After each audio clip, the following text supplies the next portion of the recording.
Welcome back to another episode of Low Tech Garage, and today we're going to give you the buyer's guide to an MGB. So while I've had this lovely little car in the shop, I've taken some time to learn a lot about it and what to look out for if you're in the market for one of these. Common pitfalls, a little bit about the history and things you may want to consider if buying one. And what better to use than a lovely example like this.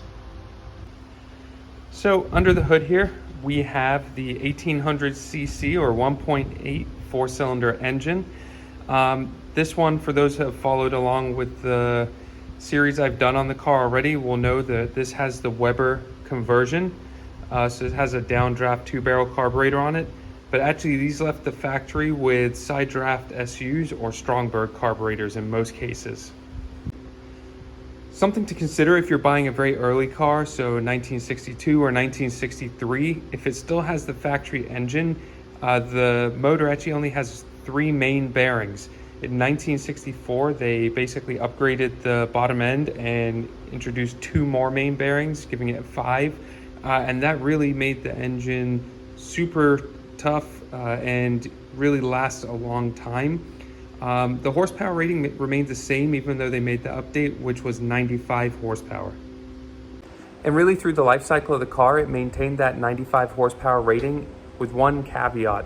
Some of the US market cars after 1969 had less horsepower because of the more stringent US emission standards.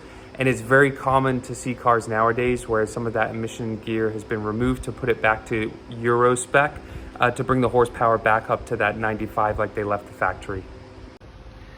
This being a later car has a folding top, but the early cars still had what they called a lift-off top, which is a little more cumbersome and not as straightforward to really put up and down, and doesn't stow away as effectively as this. So a lot of people actually convert even the early cars to this style top so that in a pinch you can put the roof up a lot faster. So I'm sure a lot of you guys are wondering, okay, I want to buy an MGB, what should I look for? Well, there's a few things I should point out. The early ones, chrome bumper cars, I'll put a picture of those up on the screen. A lot of people maybe have that as a preference. They have that more classic look. So I'll pop up a couple images of those because aesthetically, you may have a preference over what to look for. But as I have this 78 in the shop, and it's a really, really nice example, let me show you some areas you want to look for when really factoring in a classic British sports car. And I don't think we can think about a British sports car without addressing the topic of rust. So do these things rust? Absolutely. Where do they rust? Let me show you, and I can show you what it should look like because this car is in awesome shape. So, real common area, these front wings or fenders. Basically, if we come down here and we look in here, you want to make sure it's got the splash guards. Let me get a light and I'll show you a little bit more. So this is the area I'm talking about. It is very common, especially down in these corners, to get packed full of mud. And in some cases, we can start getting pretty bad rust here. Basically the dirt and moisture gets trapped behind and can start rotting out the fender. And the other really common area is this sill area at the back of the door, and in general the sill itself. Again, this car is in lovely shape, so really no signs of rust, maybe a few little stone chips, and that's all we're dealing with. And honestly, this is what you want to see if you're thinking about buying one of these cars, because it doesn't really get much better than this. And while we're on the topic of rust, these headlight areas are also prone to rusting out. Obviously, kind of easy to check in this area. My suggestion though is dig down in here and really take a look. And most likely, if it's like a lot of classic cars, it's actually the buckets behind that can start rusting out, and it can be a little tricky to see. So definitely bring a flashlight and do some investigating. All right, I snuck a camera in here with the light. This is the back of the headlight bucket. So this gives you an example of really what you want to be looking at in here, especially when searching for rust. You can actually see even on this car, right in that corner, there's just a little bit of surface rust forming. So definitely check this out because it could be lurking in a car that you're looking at. And you know, basically you could be in for a fun journey dealing with corrosion. So hopefully I haven't scared you away when talking about all the rust that these cars can have. Equally, this car is basically original other than one repaint, and like you see, there's really not any rust on them. So good cars do exist out there. And equally, with some research, I found that actually basically every single body panel for one of these cars is available. So you can go out there and buy a new front fender, the headlight buckets, anything like that, and you can get them repaired. Obviously, just factor that into your cost if you're looking to buy one of these cars. Also, one of the perks of this being a later car, other than a bit more bolstered and cushy seat, right here you have basically the adjuster for the seat. So they are reclining, and you know, gives you a little bit more creature comfort than maybe some of the earlier cars have. Again, this starts getting into really the aesthetic thing. Do you really like the 60s aesthetic, or are you okay with this little more 70s feel, but coming with a little more of the creature comforts?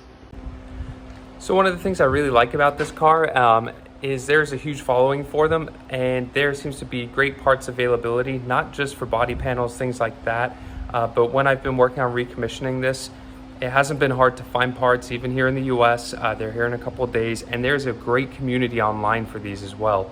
So obviously I hope this video helps, but equally there's tons of forums. If you want to learn real specifics about these cars, I highly recommend that you hop online and join some of these forums, ask away.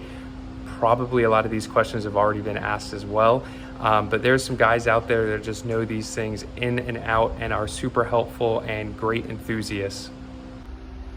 So I think as I'm showing this wheel, I am going to flash up a couple of the other wheel options that were available. The later cars have almost, if you think of the 60s muscle cars, how they have a Magnum 500 style wheel. Some of the later 70s MGBs came with that. And I'll show the other ones that the early cars came with as well. Also, when we're looking at the interior, let me pop up what the 60s interior looks like, where it's a little more plain when it comes to the creature comforts, if you can even imagine that.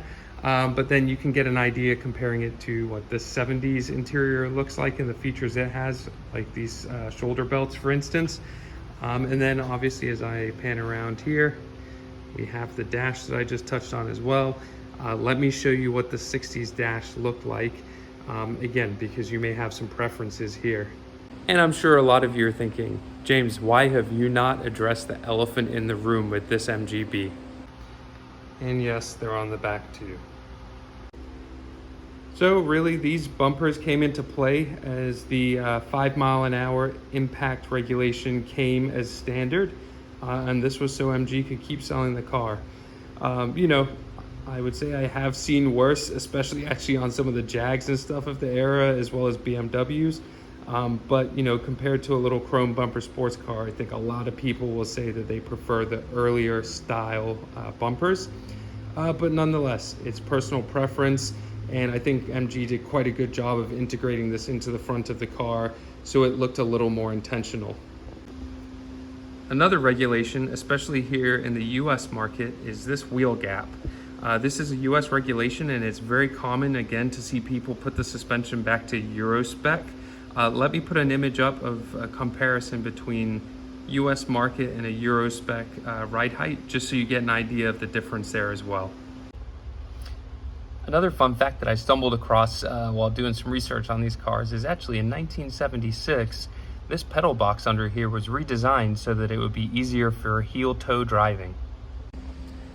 Anyway, that's just a brief history on the car and a little overview as far as what to look for, some of the options. And I thought, you know, as I spent the last probably couple of weeks recommissioning this for the client, what better to do than take you guys for a quick ride in the car. It's a beautiful day today, and you can kind of get a little experience of what it's like driving one of these with the top down on a beautiful weekend day.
So that was an awesome drive. I must say I've really kind of fallen in love with this little car while it's been in the shop. I've always been curious about the little MGs, but never had the luxury of actually getting to enjoy one for as long as this. And I'm really excited to hand this back over to the client because it is a really great example, and I hope that they enjoy it for many years to come. Please let me know your thoughts on the MG content. Do you like this in our British car kind of collection of content that we're putting out there? Certainly, we've enjoyed it here in the shop, but would love to hear your feedback as well.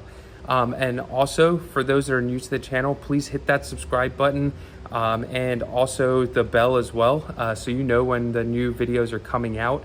For those that have seen some of the other content already, we have the XJS that is on its way to paint here very soon. Some more videos coming out of me basically tearing that thing down, ready to go to the paint shop. And then we'll have some great updates of that and really kind of what we transformed it into here pretty soon as well. But in the meantime, thank you so much for watching. And yeah, look forward to seeing you on the next one.